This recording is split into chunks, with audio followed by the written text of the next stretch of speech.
je pense que compléter, c'est qu'effectivement, vous parliez des moyens techniques, ça passe par une formation vraiment dédiée à ça, par une école spécialisée dans le cinéma d'animation qui leur permettrait d'avoir vraiment le bagage pour après travailler dans l'environnement professionnel. Donc je pense que c'est ce qui commence à se mettre en place en Maroc. Moi je sais que l'année dernière à Annecy, où nous avons le plus grand festival dédié au cinéma d'animation, on a pu recevoir une délégation marocaine dans le cadre du marché du film, une délégation marocaine qui était accompagnée par le centre cinématographique marocain et un panel de réalisateurs et de producteurs marocains qui ont pu justement montrer les talents et l'ouverture du cinéma d'animation au Maroc. Il me semble que c'est reconduit cette année au mois de juin, on aura à nouveau cette délégation marocaine. Donc je pense qu'il faut vraiment maintenant cadrer les choses au Maroc et ça commence par l'éducation, ça commence vraiment par avoir des écoles dédiées à ça et puis permettre aux étudiants et aux gens intéressés de passer du côté amateur au côté professionnel tout simplement. Moi, je vais répondre aux deux questions un peu à la fois parce qu'elles sont liées. Effectivement, les contenus, alors, plein de choses sont en train de se mettre en place au Maroc. Nadia vient de parler de la première délégation marocaine. Et là, je vais nous faire un peu de publicité à Nadia et au FICAM, enfin aux 3A et au FICAM. Ça fait maintenant, et je vois Jean-Paul qui est derrière, plusieurs années que le FICAM milite pour que ça se passe, cette délégation marocaine, au Maroc. Que les films se développent. Donc l'année dernière, c'était 13 studios marocains dans le forum. Cette année, un petit peu moins parce que des studios sont partis à Cannes, etc. Mais en tout cas, ça se développe. La deuxième délégation marocaine devrait aller là. Et dans les conférences qu'on a eues dans le forum, on a eu des studios marocains qui nous ont expliqué, on a eu plusieurs choses aussi bien sur le contenu contenant, sur la façon de voir les choses, mais aussi sur la question des financements. Des appels à candidature de 2M, des appels à projets de 2M, des appels à projets de la CNRT, qui veulent développer de plus en plus de films d'animation, soit qu'elles soient séries, courts-métrages ou longs-métrages. Alors là, pour l'instant, les longs-métrages, il n'y en a encore pas beaucoup qui sont lancés, parce que comme le disait Fabrice, c'est là un travail de longue haleine, mais il y a des jeunes Marocains qui commencent à se lancer. Je pense à Sophia El Rayari qui commence son long-métrage bientôt. Voilà, ça va prendre du temps, la filière se structure, et pour que la filière se structure encore plus, je réponds à votre deuxième question. Là, c'est aux médias et aux journalistes. Donc, il y en a 4 journalistes de l'ISIC, les élèves de l'ISIC qui font la formation.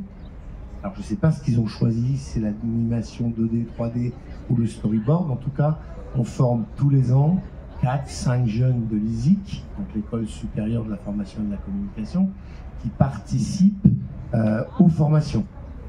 Et en plus, il y a 10 autres jeunes de l'ISIC qui couvrent tout le festival depuis maintenant plus de 7 ou 8 ans. Donc on les sensibilise par cette participation, vous les verrez, et je pense que certains étaient là tout à l'heure, ils nous font des capsules sur les réseaux sociaux, etc. Donc ça les sensibilise. Espérons, mais là c'est aussi aux journalistes de le dire, et aux médias que vous êtes, de dire est-ce qu'on veut un journaliste critique de cinéma d'animation pour justement, voilà. Et ça c'est le monde des médias, donc c'est du lobbying qu'il faut faire auprès de vos éditeurs, en chef, etc. Et merci de votre participation au FICAM parce que ça participe à ça. Maintenant, il y a des critiques de cinéma classique qui font aussi des critiques de cinéma d'animation. Saïd en fait partie. On a des collaborations aussi avec d'autres festivals où on envoie des fois des journalistes dans d'autres festivals dans le monde, mais qui sont des gens qu'on repère au FICAM pour qu'ils puissent se forger cette culture journalistique autour du cinéma. Voilà, ça répond à votre deuxième question.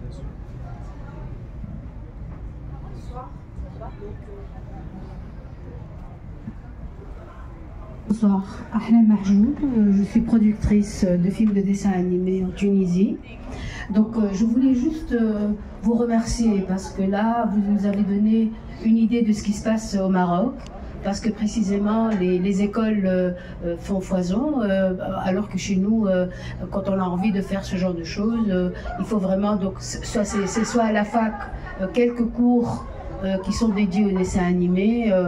Sinon, vraiment, c'est le désert total.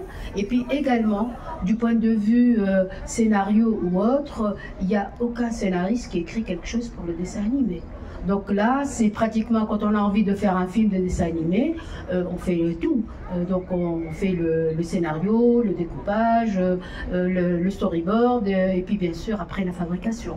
Donc là, c'est vraiment, c'est pourquoi quand on va faire un film, ça demande beaucoup de temps et il nous faut beaucoup de moyens, ce qu'il n'y a pas également. Et là, vraiment, je vous félicite qu'au Maroc, vraiment, il existe tout ça. Et c'est merveilleux.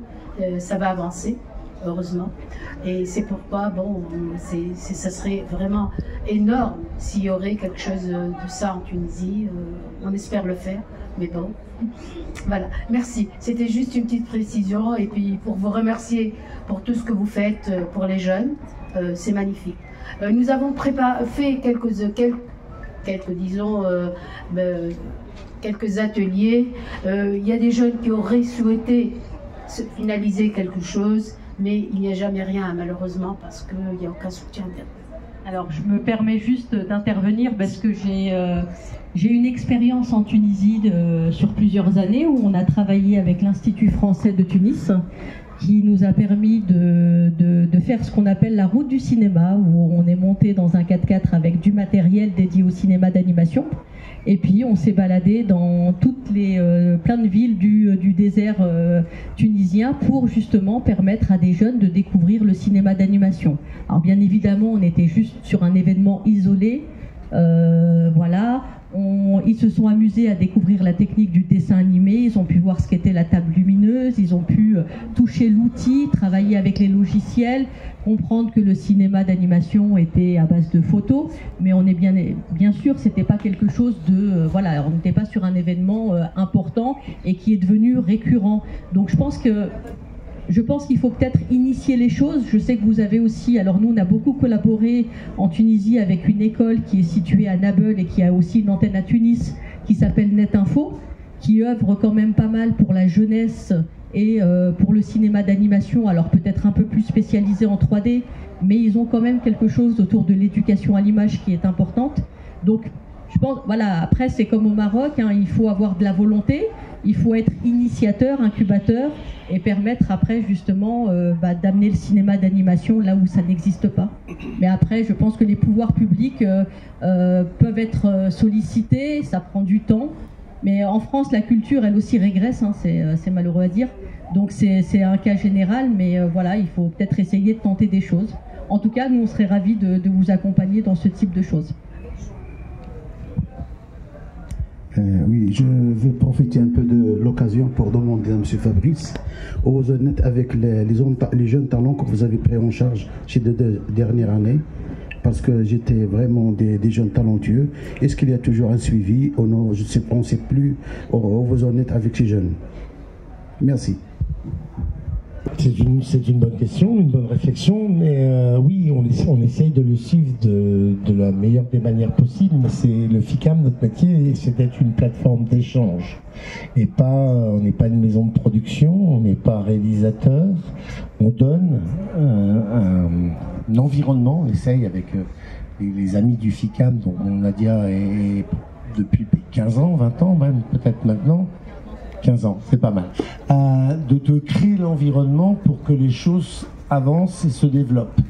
Mais c'est pas notre métier au FICAM de suivre les jeunes. En revanche, je sais que les formateurs, généralement, quand les jeunes ou les réalisateurs, ça s'est encore vu aujourd'hui, les jeunes talents qui sont là, ceux de la résidence, pour certains de la formation, rencontrent les réalisateurs, les producteurs, et quelquefois peut émerger de l'accompagnement. Mais ce n'est pas notre objectif premier. L'objectif premier du FICAM, c'est de permettre au cinéma d'animation, via les projections, de sensibiliser le public, les enfants, les scolaires, etc., de permettre aux professionnels de comprendre les mécanismes qu'il y a derrière. Il faut savoir que le Forum des métiers n'a que 4 ans. C'est un axe qui permet la structuration de l'industrie créative et culturelle, et qui, et les pouvoirs publics, preuve la délégation marocaine, commence à s'emparer des choses, les chaînes nationales également, Mais ça, c'est ce qu'on appelle la demande et l'offre et la demande. Plus l'offre sera, enfin la demande des chaînes publiques, voire des cinémas, sera forte, plus la création sera forte aussi. Donc du coup, sur cet accompagnement-là, on va beaucoup compter sur les écoles qui sont en train, enfin sur les formations qui sont en train de se mettre en place et dont je parlais tout à l'heure, celle de l'ISMAC, celle de l'ESAV, et on a une troisième que j'ai peut-être oubliée, FluMotion, qui est pour les jeunes de la seconde chance. Quand ces formations existeront, on espère que les producteurs comme Monsieur ou les autres producteurs marocains investiront aussi dans ce cinéma d'animation dont vous avez besoin aussi pour l'identité culturelle. On en parlait avec Fabrice tout à l'heure, pour développer des choses qui vous sont propres. C'est bon, merci. Merci à vous les journalistes, et justement, faites du lobbying pour que le FICAM soit encore plus grand l'année prochaine.